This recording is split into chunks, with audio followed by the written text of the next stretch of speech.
చిరకాల ప్రత్యర్థి పాకిస్తాన్ ఇప్పుడు ఒక గడ్డు పరిస్థితిని ఎదుర్కొంటుంది. పాకిస్తాన్ ఆఫ్ఘన్ యుద్ధంలోకి అటు బలూచిస్తాన్ కూడా ఎంట్రీ ఇచ్చింది. పాకిస్తాన్కు ఊహించని షాక్ ఇచ్చింది బలూచిస్తాన్. ఓవైపు తాలిబాన్ల దాడులతో సరిహద్దుల్లో ఉక్కిరిబిక్కిరవుతుంటే మరోవైపు టీఎల్పీ ఆందోళనతో లాహోర్ తగలబడిపోతోంది. ఇప్పుడు బలూచిస్తాన్ సీన్లోకి వచ్చింది. ఇంటా బయట పోరుతో పాకిస్తాన్లో అల్లకల్లోలంగా మారుతోంది. ప్రపంచంలోనే అత్యంత విలువైన ఖనిజాలున్న పాకిస్తాన్లోని ఖరన్ జిల్లాను బలూచిస్తాన్ ఫ్రీడమ్ ఫైటర్స్ స్వాధీనం చేసుకున్నారు. జిల్లాకు నలువైపులా బలూచ్ బలగాలు చుట్టుముట్టాయి. బలూచ్ దాడులతో పాకిస్తాన్ సైన్యం పరుగులు పెట్టింది. ఖరన్ జిల్లాలోని ప్రపంచంలోనే అత్యంత విలువైన ఖనిజాలున్నాయి. ఇటీవల ఖనిజాల విశిష్టతను అమెరికా అధ్యక్షుడు ట్రంప్కు ప్రధాని షరీఫ్ అలాగే అసీం మునీర్ వివరించారు. ఖనిజాలపై డొనాల్డ్ ట్రంప్ కూడా ఆసక్తి చూపించారు. ఖనిజ నిక్షేపాలను చూపించి ఆర్థిక సహాయం చేయాలంటూ కూడా పాకిస్తాన్ కోరుకుంది. బలూచిస్తాన్ కోలుకోలేని దెబ్బతో పాకిస్తాన్లో ఒక్కసారిగా అల్లకల్లోలమైన పరిస్థితి తయారవుతుంది. బలూచిస్తాన్ స్వతంత్ర దేశంగా గత మే నెలలోనే ప్రకటించుకొని అక్కడ పాకిస్తాన్ సైన్యాన్ని తన్ని తరిమేస్తోంది. ఈ నేపథ్యంలో ఇక బలూచిస్తాన్ను అణిచివేయాలంటే ఏకైక మార్గం అమెరికాకు అక్కడ ఖనిజ సంపదను దారాదత్తం చేయడమే మేలైన మార్గమని భావించిన పాకిస్తాన్ ప్రభుత్వం పాలకులు మొన్న అమెరికా పర్యటనలో డొనాల్డ్ ట్రంప్కు అక్కడి అత్యంత విలువైన ఖనిజ సంపదను ఒక పెట్టెలో తీసుకెళ్లి చూపించారు. అదిగో ఆ ఫైల్ షాట్ చూస్తున్నారు కదా. డొనాల్డ్ ట్రంప్కు పాకిస్తాన్ ప్రధాని షెహబాజ్ షరీఫ్ అలాగే ఆర్మీ చీఫ్ అసీం మునీర్ అత్యంత విలువైన అరుదైన ఖనిజాలు ఉన్నటువంటి కొన్ని లోహాలను వాటి నమూనాలను ఒక పెట్టెలో తీసుకెళ్ళి చూపిస్తుంటే ఒక సేల్స్ మేనేజర్ మాదిరిగా ప్రధాని షెహబాజ్ షరీఫ్ నవ్వులు చిందిస్తూ వాటిని ఎలా అమ్మకాన్ని పెట్టాలో ఏ రకంగా అమ్ముతామో అంటూ చూపిస్తున్న వైనం ప్రపంచవ్యాప్తంగా ఒక ఆసక్తి చర్చకు దారితీసింది. అంతేకాదు పాకిస్తాన్ వ్యాప్తంగా అక్కడి రాజకీయ పక్షాలన్నీ కూడా తీవ్ర విమర్శలు గుప్పించాయి. పాకిస్తాన్ని తాకట్టు పెడతారా అమెరికా కంటూ పార్లమెంట్లో ప్రసంగాలు కూడా కొనసాగాయి. అయితే తాజాగా బలూచిస్తాన్లోని ఖరన్ జిల్లాలో ఉన్న ఈ ఖనిజ సంపదపై ఇప్పటికే అమెరికాకు దారాదత్తం చేయాలని చూస్తున్న నేపథ్యంలో ఇక బలూచ్ ఫ్రీడమ్ ఫైటర్స్ దీనిపై పూర్తి పట్టు సాధించేందుకు సిద్ధమయ్యారు. ఖరన్ జిల్లాను స్వాధీనం చేసుకున్నారు. అదిగో ఆ దృశ్యాలు చూస్తున్నారుగా పక్క బాక్సులో. అక్కడ పాకిస్తాన్ ఆర్మీని ఏ రకంగా తన్ని తరుముతున్నారో పాకిస్తాన్ ఆర్మీ అక్కడ ఎంట్రీ ఇస్తే చాలు బలూచ్ ఫ్రీడమ్ ఫైటర్స్ గన్స్ లాక్కొని జనాలంతా తిరగబడి వాళ్ళని తిరిగి వెనక్కి పంపిస్తున్నారు. కొంతమందిని హతమార్చున్న పరిస్థితి. ఇక్కడ గిరిజన తెగలు పెద్ద ఎత్తున బలూచ్ లిబరేషన్ ఫైటర్స్ పేరుతో పోరాటం చేస్తున్నాయి. గత దశాబ్దాల కాలంగా మానవ హక్కుల ఉల్లంఘన జరుగుతోంది. తమ సంపద దోపిడీకి గురవుతుంది, తమ నిర్లక్ష్యానికి గురి చేస్తున్నారంటూ పాకిస్తాన్ ప్రభుత్వంపై విరుచుకుపడుతున్నారు. గతంలో మన జాఫర్ ఎక్స్ప్రెస్ ఘటన కావచ్చు, అలాగే అనేక సంఘటనలు జరుగుతున్న వైన మనం చూస్తున్నాం. ఈ నేపథ్యంలో తాజాగా ఖరన్ జిల్లాను స్వాధీనం చేసుకున్నట్టుగా వార్తలు వస్తున్నాయి. ఒకసారి ఆ దృశ్యాలు చూద్దాం.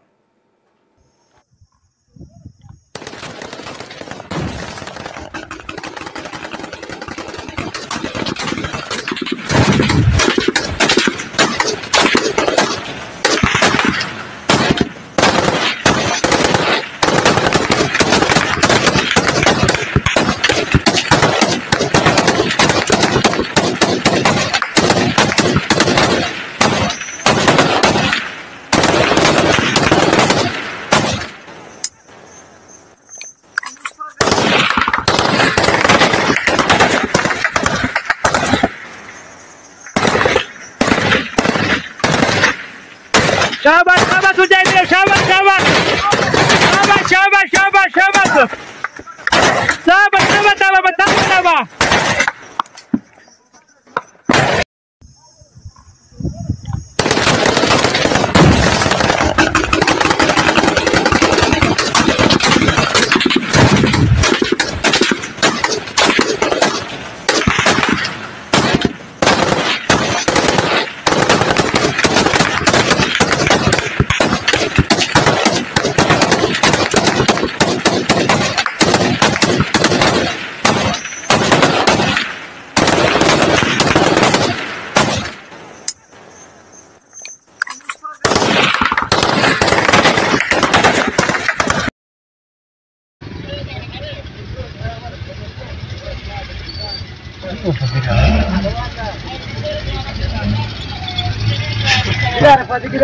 सही सही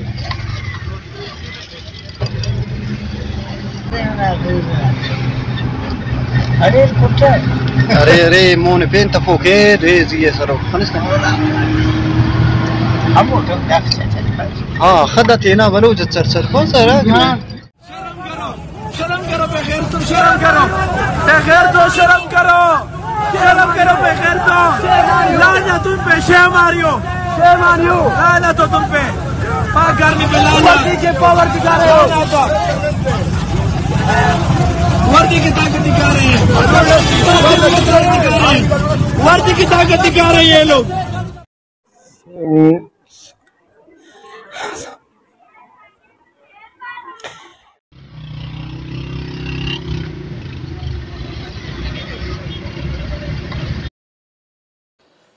పాకిస్తాన్లోని బలూచిస్తాన్ ప్రావిన్స్లో అత్యంత అరుదైన ఖనిజ సంపద ఉన్నట్టుగా తెలుస్తోంది. అక్కడ బంగారం, రాగి నిల్వల వంటి కీలక ఖనిజాలతో పాటు సమృద్ధిగా ఉన్నటువంటి ఖరన్ జిల్లాను ప్రధాన రహదారిని బలూచ్ లిబరేషన్ ఫైటర్స్ దిగ్బంధన చేశాయి. ఖరన్ జిల్లా ఇరాన్ ఆక్రమిత బలూచిస్తాన్ అలాగే ఆ ప్రాంతానికి సమీపంలో ఉంటూ చెప్తున్నారు. ఇది దక్షిణాదిన వాషుక్ జిల్లా, తూర్పున బలూచ్ ఆఫ్ఘనిస్తాన్ సరిహద్దు జిల్లాగా, సుష్కి ఉత్తరాన చాగై అంటే పాకిస్తాన్లో మన 98లో అణ్వాయుధ పరీక్షలు నిర్వహించిన ప్రాంతానికి సరిహద్దుగా ఉంది. వాస్తవానికి ఇది ఇరాన్ సరిహద్దు ప్రాంతం. ఇరాన్కు బలూచిస్తాన్ దాదాపు 800 కిలోమీటర్ల సరిహద్దు ఉంటుంది తూర్పు వైపు, అలాగే నైరుతి వైపు కూడా ఇది విస్తరించి ఉంటుంది.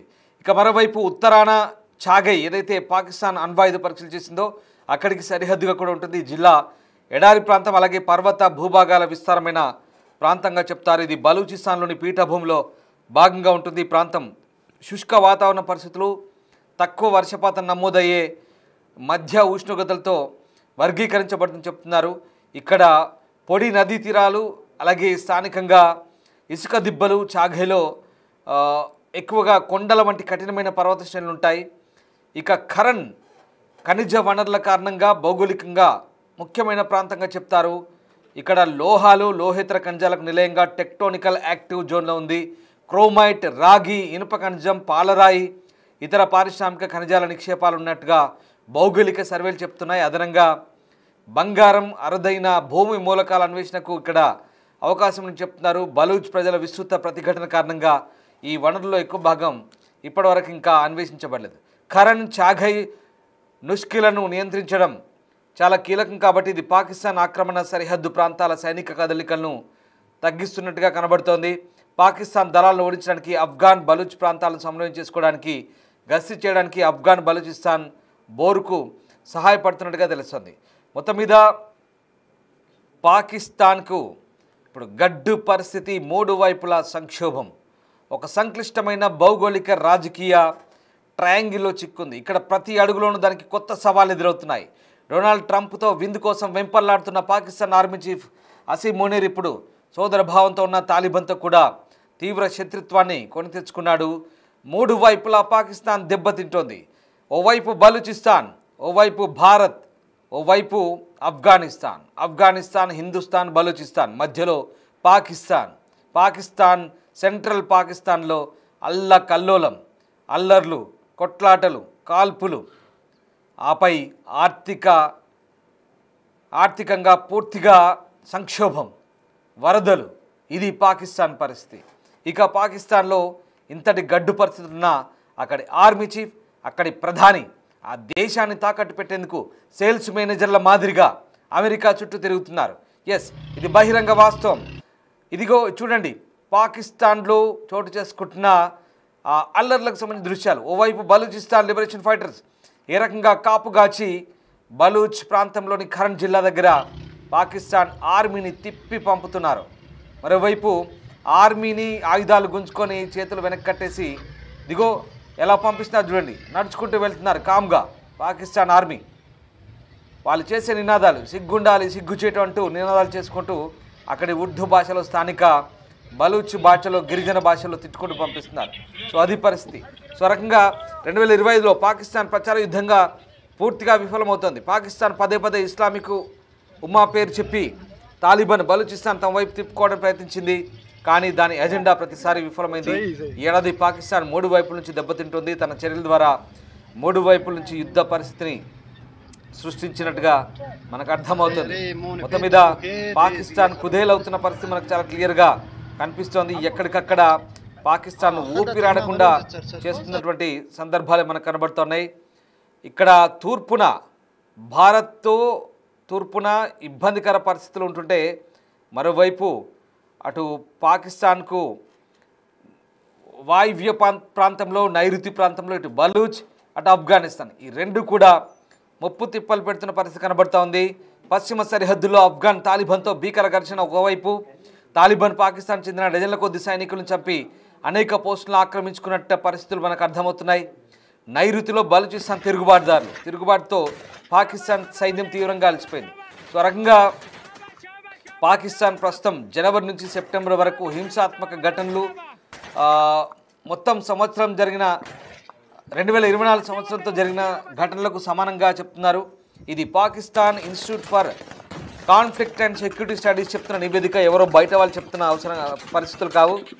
ఇప్పటి వరకు 500 కంటే ఎక్కువ దాడులు జరిగాయి పాకిస్తాన్లో.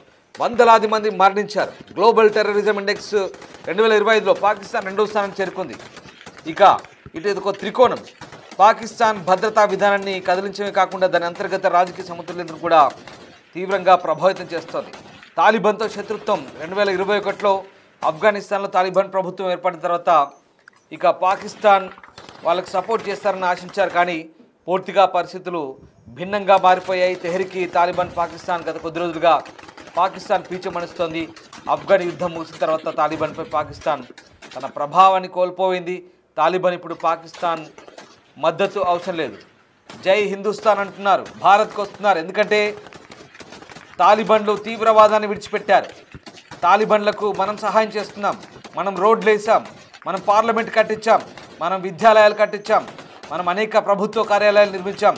$100 బిలియన్ హిందుస్థాన్ ఆఫ్ఘనిస్తాన్కు సహాయం చేసింది. అందుకే ఆఫ్ఘనిస్తాన్ హిందుస్థాన్తో భాయ్ అంటోంది. అదే జరుగుతోంది ఇక్కడ. పాకిస్తాన్కి అదే కంటగింపుగా మారుతోంది.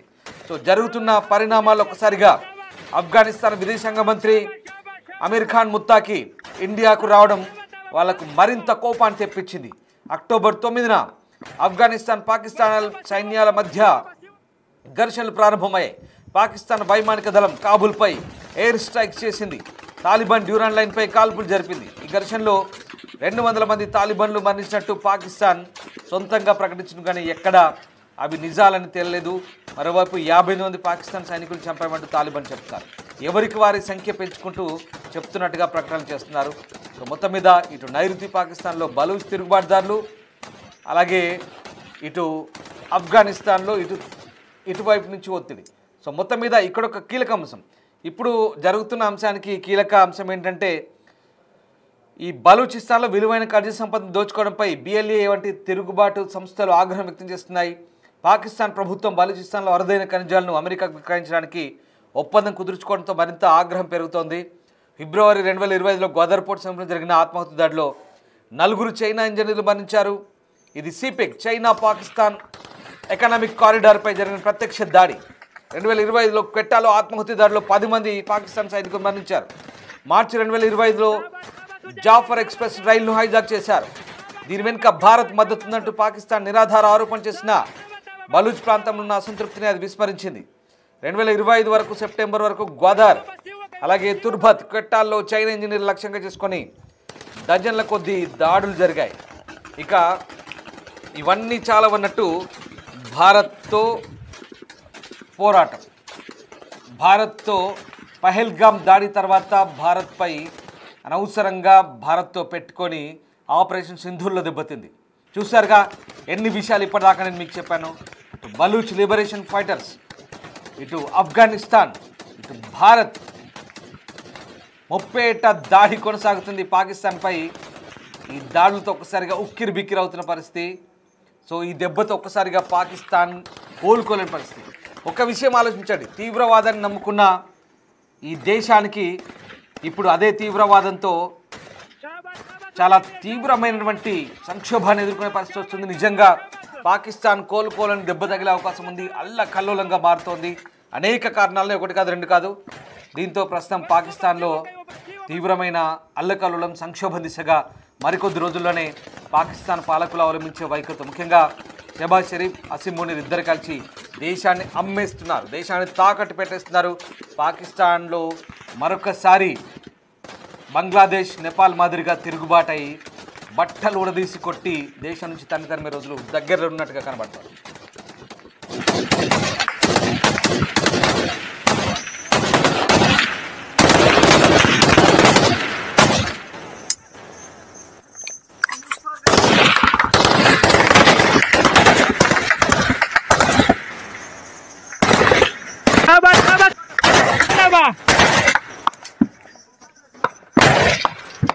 Basiwa kayo, basiwa, basiwa.